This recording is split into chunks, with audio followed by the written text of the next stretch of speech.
Selamat jumpa dan salam sejahtera buat kita semua yang masih setia dan aktif mendengarkan renungan ini. Saudara-saudari yang terkasih, pada hari Minggu Paskah yang kedua ini, gereja mengajak kita untuk merenungkan Injil Yohanes bab 20 ayat 19 sampai dengan ayat 31. Dan Minggu Paskah yang kedua sering juga disebut sebagai Minggu Kerahiman Ilahi. Injil hari ini mengisahkan penampakan Yesus kepada murid-muridnya setelah dia bangkit. Dalam suasana hati yang masih takut, yang masih tergoncang pada peristiwa yang telah mereka alami bersama Yesus, para murid berkumpul.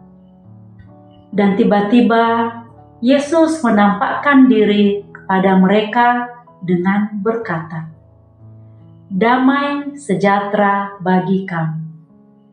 Dan sesudah mengatakan itu, Yesus menunjukkan tangan dan lambungnya kepada mereka dengan tujuan untuk membuktikan bahwa dia adalah benar-benar Yesus, guru, sahabat, dan temannya dalam tugas pewartaan selama ini.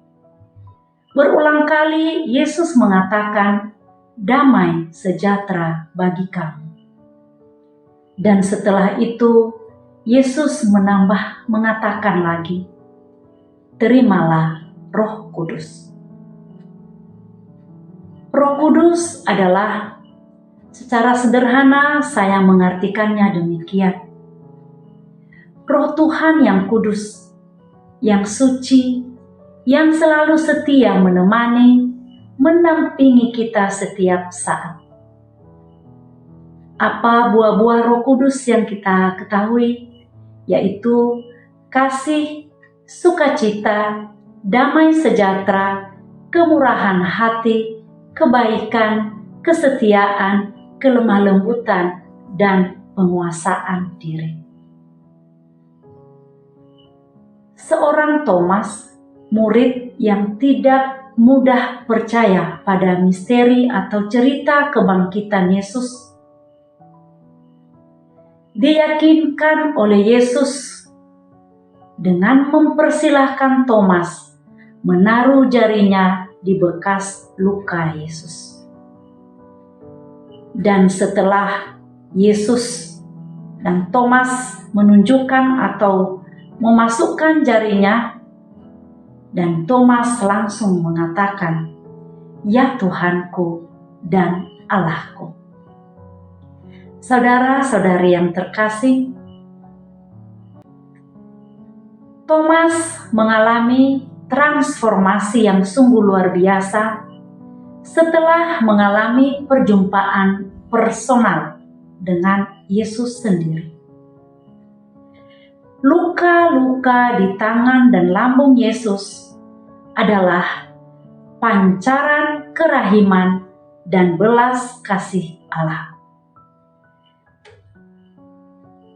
Kerahiman yang menyentuh dan membasuh luka ketidakpercayaan kita. Saudara-saudari yang terkasih, ada banyak pesan yang mau disampaikan kepada kita melalui Injil hari ini.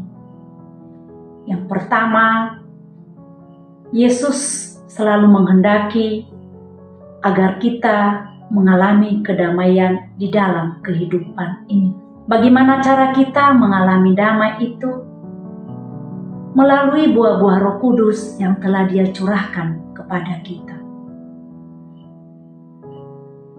Kasih, sukacita, damai sejahtera, kemurahan hati, kebaikan, kesetiaan, kelemah lembutan, penguasaan diri. Ketika kita mampu melakukan ini, maka kita bisa mengalami damai sejahtera itu. Dan pesan yang kedua, saudara-saudari, mari kita belajar bercermin dari sikap Thomas. Semoga melalui pengalaman-pengalaman harian kita yang sederhana, kita menemukan Yesus di dalam kehidupan kita. Sehingga dengan demikian, kerahiman ilahi selalu juga kita alami dalam kehidupan kita setiap hari. Demikian renungan singkat ini, semoga bermanfaat buat kita semuanya dan Tuhan memberkati.